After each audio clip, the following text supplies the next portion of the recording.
आज हम लेंगे कक्षा 12वीं का रसायन यूनिट 3 विद्युत रसायन इलेक्ट्रोकेमिस्ट्री। तो इलेक्ट्रोकेमिस्ट्री क्या है, हम इसका इंट्रोडक्शन दें तो हमें कह सकते हैं रसायन विज्ञान की वह शाखा भौतिकी रसायन के अंतर्गत जिसमें रासायनिक ऊर्जा स्वतः ही अभिक्रिया द्वारा विद्युत ऊर्जा उत्पन्न करता है तथा विद्युत ऊर्जा की सहायता से रासायनिक ऊर्जाएं संपन्न होती हैं। उन समस्त का अध्ययन जिस रसायन में करते हैं वे कहलाता है विद्युत रसायन। विद्युत रसायन जो है, यहाँ पर हम देखें विद्युत रसायन सेल।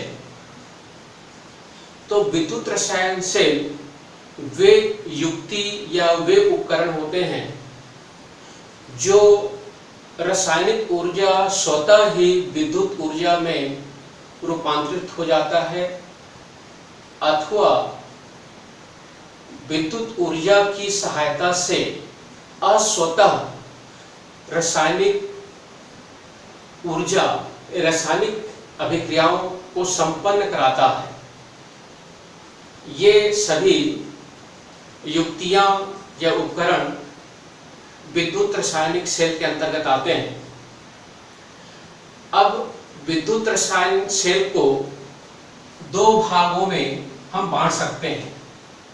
पहला है विद्युत अपघटनी सेल। तो विद्युत अपघटनी सेल वह या वे युक्ति होती है जो विद्युत ऊर्जा अस्वतः रासायनिक ऊर्जा में परिवर्तन होता है। जैसे इसके अंतर्गत जो जितने भी हम धातु अधिकतर देखते हैं उसका विद्युत अपघटन से प्राप्त होता है। जैसे सोडियम है, एल्युमिनियम है, आयरन है, अधातु में जैसे हाइड्रोजन है, ऑक्सीजन है। विद्युत अपघटन क्रिया करवाकर कोई भी पदार्थों को या यौगिकों को या अयस्क को तोड़कर शुद्ध धातु प्राप्त करते हैं और विद्युत की उपस्थिति में रासायनिक क्रिया संपन्न होता है। यह कहलाता है विद्युत अपघटन सेल। दूसरा होता है गैलोनिक सेल या वोल्टी सेल। तो गैलोनिक सेल जो है, गैलोनी ने 1780 में तथा ए वोल्टा ने 1800 ईस्वी में इसकी खोज की।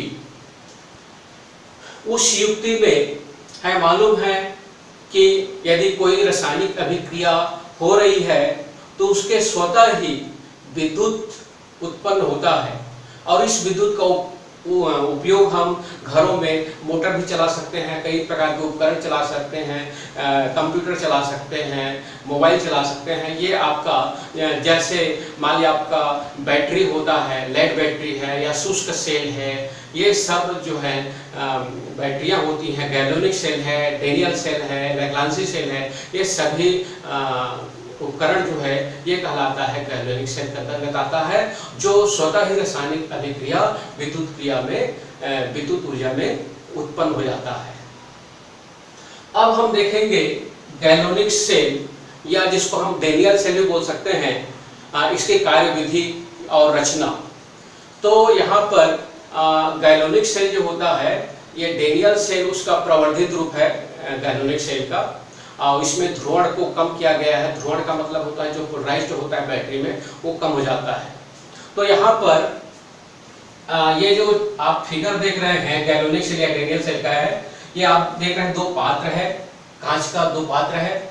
इस पात्र में भरा जाता है 1 मोलर सॉल्यूशन, यानी 1 मोल पदार्थ को जल के 1 लीटर विलयन बनाया जाता है और उसका जो 1 ATM यानी कि 1 वायुमंडल दाब और 298 केल्विन पर ये आपका क्रिया संपन्न होता है। ये एक मानक स्थिति है। ये आपका जिंक सल्फेट इसमें घुला हुआ है, जिसमें जिंक की प्लेट देख रहे हैं, जिंक की प्लेट है जो एनोड का काम करता है। ये दूसरा पात्र देख रहे हैं, ये आपका कॉपर का प्लेट है और इसमें कॉपर सल्फेट का घोल है। AQ मतलब एक्वा कहते हैं। एक्वा मतलब होता है जलीय विलयन। तो कॉपर सल्फेट के 1 मोल पदार्थ को जल के 1 लीटर में घोला गया है। और इसका भी ताप हम प्रमाणित ताप 298 केल्विन ताप ले लेते हैं। यदि हम 298 केल्विन ताप को यदि हम सेंटीग्रेड बदले तो इसको हम 25 सेंटीग्रेड या कमरे के ताप मान सकते हैं। 25 सेंटीग्रेड या कमरे का ताप। अब जो है कक्षा 11 में आपको पढ़ाया गया है ऑक्सीकरण और अपचयन, जिसको हम बोलते हैं दोनों को मिलाकर रेडॉक्स अभिक्रिया। तो रेडॉक्स अभिक्रिया में क्या होता है? वह अभिक्रिया है जिस अभिक्रिया के दौरान अपना इलेक्ट्रॉन खोता है। जो इलेक्ट्रॉन खोता है उस अभिक्रिया को हम बोलते हैं ऑक्सीकरण। और वह पदार्थ जो इलेक्ट्रॉन को ग्रहण करता है वो कहलाता है रिडक्शन या अपचयन अभिक्रिया। तो यहाँ पर ये जो गैल्वेनिक शेल है ये रेडॉक्स अभिक्रिया के अंतर्गत आता है। और इस रेडॉक्स अभिक्रिया में हम देखेंगे, यहाँ पर देख रहे हैं कि धातु प्लेट और धातु आयन। धातु प्लेट मतलब यहाँ पर जिंक धातु है और धातु आयन का मतलब होता है यहाँ पर जिंक सल्फेट घुला हुआ है। उसी प्रकार से यहाँ पर देख रहे हैं धातु और धातु आयन। तो यहाँ पर देख रहे हैं ये है कॉपर प्लेट और कॉपर सल्फेट का घोल। इसके बाद उन दोनों विलयनों को संपर्क में लाने के लिए एक साल्ट ब्रिज होता है। और ये जो साल्ट ब्रिज है एक कांच की यू आकार की नली मोड़ देते हैं। सीधे नली होता है, उसे गर्म करके यू आकार का हम शेप दे देते हैं। और उस नली में प्रबल इलेक्ट्रोलाइसिस पदार्थ, जैसे मान लीजिए आपका पोटेशियम नाइट्रेट है या सोडियम सल्फेट है या अमोनियम क्लोराइड है या सोडियम नाइट्रेट है, कोई भी इलेक्ट्रोलाइसिस पदार्थ को आपका जेलेटिन बना लेते हैं। अगर सॉल्यूशन जो होता है उसमें घोलकर ये पेस्ट के रूप में या जेल के रूप में इसे भर देते हैं। अब उसके बाद ये विलयन में ना आए इसलिए यहाँ पर ग्लास पूल होता है, कांच का पूल होता है जो रुई के समान होता है, वो उसको वहाँ पर लगा देते हैं ताकि इसका जो सॉल्यूशन है मतलब इसमें न मिल जाए या न गिर जाए। अब इसके बाद लवण सेतु का कार्य क्या होता है? लवण सेतु कार्य है दोनों पात्रों को संपर्क में लाना। अब देखिए इसकी क्रियाविधि कैसे होगी, किस प्रकार से संपर्क में आता है, इसको हम देखेंगे। तो यहाँ पर देखिए जिंक जो धातु है इसकी इलेक्ट्रॉन त्यागने की प्रवृत्ति होती है। तो इलेक्ट्रॉन त्यागने की प्रवृत्ति है तो यहां पर लिख देंगे Zn, चाहे तो S लिख सकते हैं। S क्या दर्शाएगा? S दर्शाएगा सॉलिड ठोस को। जिंक आयन के रूप में इसमें घुल जाएगा और इलेक्ट्रॉन को ये यहां पर मुक्त कर देगा। जो जिंक प्लेट होता है ये जिंक प्लेट आयन के रूप में इसमें घुल जाएगा, Zn आयन के रूप में इसमें घुल जाएगा और इलेक्ट्रॉन जो है इसको रिलीज कर देगा।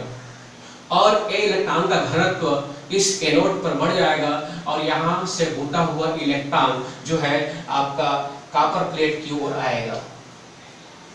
अब कॉपर प्लेट जो है, प्लेट इसमें कॉपर आयन घुला हुआ है तो कॉपर आयन को क्या करेगा? अपनी ओर आकर्षित करेगा।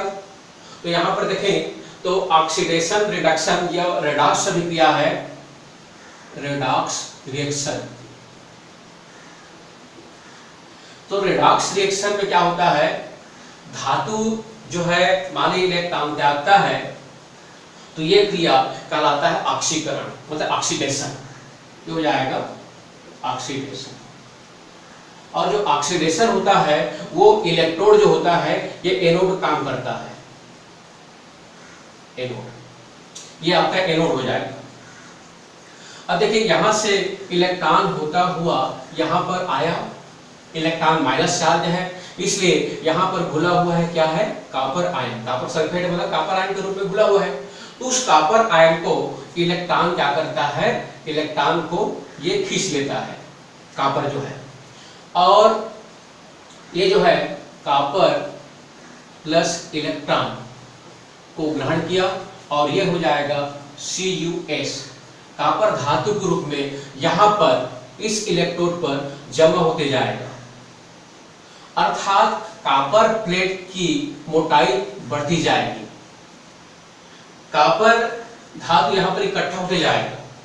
यहाँ पर क्या है, जो कॉपर था प्लेट, जो कॉपर धातु के जो प्लेट था वो घुलता जाएगा, घुलकर आयन बनाएगा। आयन मतलब बनाएगा तो यहाँ पर Zn यहाँ पर देख रहे हैं आयन बनाएगा। अब ये जो आयन के कारण ये जो जिंक जो प्लेट है वो धीरे धीरे ये छोटा होते जाएगा, घुलता जाएगा, मतलब ये इसकी द्रव्यमान घटती जाएगी। और यहाँ पर देख रहे हैं कॉपर प्लेट जो है मोटा होते जाएगा, मतलब कॉपर यहाँ पर धातु जमा होते जाएगा। तो जो परमाणु या आयन इलेक्ट्रॉन को ग्रहण करता है, देखिए यहाँ पर इलेक्ट्रॉन ग्रहण किया, तो इस क्रिया को हम बोलते हैं रिडक्शन। और जो रिडक्शन या जिस प्लेट पर धातु जमा होता है या एकत्रित होता है वो हमेशा कहलाता है कैथोड। तो इस कारण से ये जो कॉपर प्लेट है वो कैथोड की तरह कार्य करता है, तो हो जाएगा कैथोड, कैथोड प्लेट। अब देखिए यहां तक तो ये समझ में आ गया कि ये इलेक्ट्रॉन यहां से होता हुआ यहां आता है और यहां पर आकर कॉपर आयन जो घुला हुआ था उसको अपनी ओर आकर्षित करता है और इस कारण से जो कॉपर धातु है वो परमाणु के रूप में यहाँ पर चिपकते जाता है। और जिंक जो है ये आपका इसका क्षति होता है, क्षरण होता है, धीरे धीरे ये कॉपर जो प्लेट है उसका जो भार है वो घटेगा और जिंक प्लेट का भार घटेगा और कॉपर प्लेट का भार जो है वो क्या होगा, बढ़ता जाएगा। अब जो है यहाँ पर बीच में एक कुंजी है, ये देख रहे हैं कुंजी है, की को हम ऑन करते हैं तो ये आपका इस प्रकार चालू होता है। ये आपका GM लिख दो, G मतलब होता है गैल्वेनोमीटर। गैल्वेनोमीटर ये आपको दर्शाता है इलेक्ट्रॉन के प्रवाह को, ये इलेक्ट्रॉन के प्रवाह है। और एक हमेशा याद रखिए, जिधर से इलेक्ट्रॉन का प्रवाह होता है उसके विपरीत में विद्युत धारा बहती है। तो विद्युत धारा बहेगा कहाँ से, कॉपर प्लेट से जिंक प्लेट की ओर। तो यहाँ पर यहाँ लिख दिया हूँ, ये इलेक्ट्रॉन का प्रवाह जो है जिंक प्लेट से कॉपर प्लेट की ओर हो रहा है, लेकिन विद्युत धारा का जो प्रवाह है यहाँ पर आई लिख दिया हूँ, ये आपका हो रहा है कॉपर प्लेट से जिंक प्लेट की ओर हो रहा है। अब इस प्रकार से यहाँ पर ये जो कहलाता है दो अर्ध सेल है, और दो अर्ध सेल, ये पूर्ण सेल तब बनता है जब दोनों को आपस में संपर्क कराया जाए। तो संपर्क कराने के लिए यहाँ पर जैसे ये बताएं, जिसको हम बोलते हैं लवण सेतु, साल्ट ब्रिज होता है। जैसे मैं बताया साल्ट ब्रिज क्या करता है, ये आपका साल्ट ब्रिज जो होता है ये दोनों विलयनों को आपस में संपर्क में लाता है, लेकिन उसका मतलब नहीं कि इसका विलयन इसमें आ जाए, इसका विलयन इसमें आ जाए, सिर्फ इसमें आयन प्रवाह होते हैं, बहते हैं। अब होता क्या, देखिए अब होता क्या है कि यहाँ पर जिंक आयन जो है धीरे धीरे घुलता जाएगा, मतलब जिंक आयन की सांद्रता बढ़ेगी और जिंक आयन की सांद्रता बढ़ती है उस रेशियो से सल्फेट आयन की सांद्रता बढ़ नहीं पाती, वो कांस्टेंट रहता है। देखिए जिंक जो है इसकी सांद्रता बढ़े, क्योंकि यहाँ पर जिंक पहले जितना था उतना तो है ही, यहाँ पर घुल रहा है तो इसकी संख्या बढ़ रही, मतलब जिंक आयन की सांद्रता मतलब बढ़ रही है, लेकिन सल्फेट आयन कांस्टेंट है। तो यहाँ पर देखिए अब क्या होता है, यहाँ पर जो है कॉपर सल्फेट है, कॉपर आयन है और सल्फेट आयन है। तो कॉपर आयन है तो कॉपर आयन इसमें जो घुला हुआ था वो धीरे धीरे धातु के रूप में यहाँ पर जमा हो रहा है, तो इसके विलयन में कॉपर की सांद्रता घटती जाएगी, तो उस रेशियो में सल्फेट की सांद्रता घटती है। मान लिया आपका दोनों 100% मान लेते हैं, ये आपका ये 100% है, ये भी 100% है। तो जब मान लिया 10% इसमें चिपक गया तो बच गया कितना, 90%। उसी प्रकार से जैसे आपका जिंक आयन है, ये पहले जो 100% था ये भी 100% था, लेकिन अब क्या है कि यहाँ पर जिंक बढ़ गया, आयन इसमें घुल रहा, जिंक बढ़ गया और ये बढ़कर 110% हो गया, लेकिन ये नहीं है।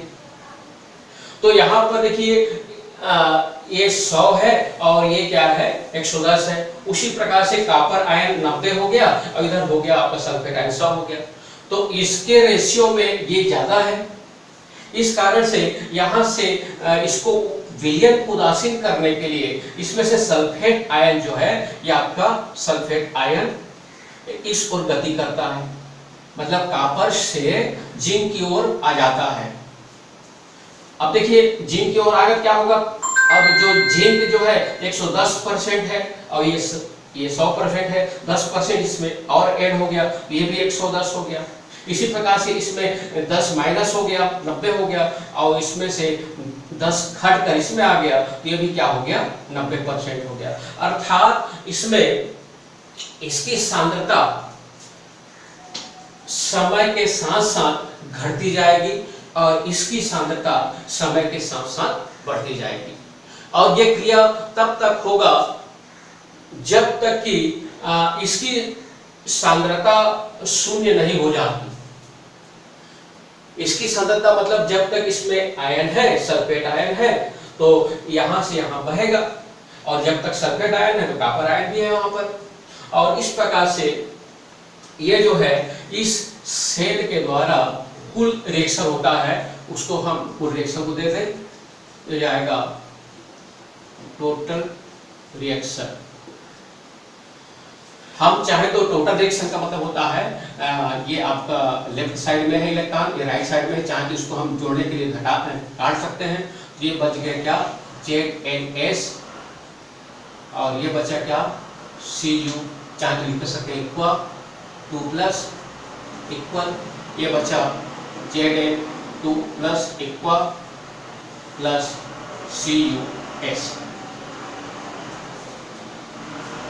ये आपका ये टोटल रिएक्शन हुआ और इस टोटल रिएक्शन के गैल्वेनिक सेल में इसके द्वारा हमें यदि हम इसमें वोल्ट मीटर का उपयोग करें, वोल्ट नापें, तो ये वोल्ट दर्शाता है 1.10 वोल्ट।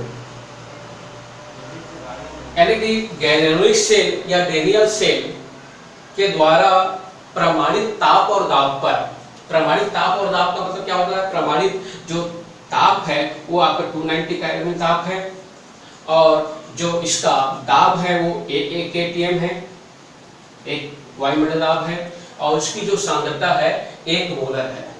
तो इतने दाब ताप सांद्रता पर इसका जो विभवांतर है दोनों अर्ध सेलों का वो होता है हमेशा 1.10 वोल्ट। तो यहाँ जैसे मान लिया आपका हम देखते हैं जंग लगने की, आगे मतलब ब्रेक में उसको बताएंगे। तो जैसे हम देखते हैं खासकर लोहे में जंग लगना, खासकर बरसात में जो जंग होता है वो अधिक होता है, तो वो भी एक गैल्वेनिक सेल की तरह कार्य करता है, लेकिन इसका वोल्ट इतना कम होता है कि उसको हम उपयोग में लाने के लिए बहुत प्रयास की या खर्च की आवश्यकता पड़ती है और उस खर्च के हिसाब से उसके द्वारा हमें वोल्ट की प्राप्ति बहुत कम होती है, इसलिए हम उसका उपयोग दैनिक जीवन में नहीं कर सकते। अर्थात लोहे पर जंग लगना या रस्ट जो होता है वो भी एक गैल्वेनिक सेल है और उसका हम उपयोग गैल्वेनिक सेल की तरह कार्य में ला सकते हैं। तो जितने भी धातु होते हैं ये सभी धातु जो हैं ये आपका गैल्वेनिक सेल की तरह कार्य करते हैं, इसलिए जो नया जो रहता है, जैसे हमारे सोना चांदी भी नया रहता है और जब पुराना हो जाता है तो उसकी सतह मलिन पड़ जाती है, क्योंकि वहाँ पर ऑक्सीजन या अन्य वायुमंडल में जो गैसें होती हैं उससे क्रिया करके उनके ऑक्साइड बना देते हैं और ऑक्साइड उस परत में आ जाता है और उसके ऑक्साइड के कारण उसका सतह मलिन पड़ जाता है और वो फिर से हम उसको साफ करते हैं।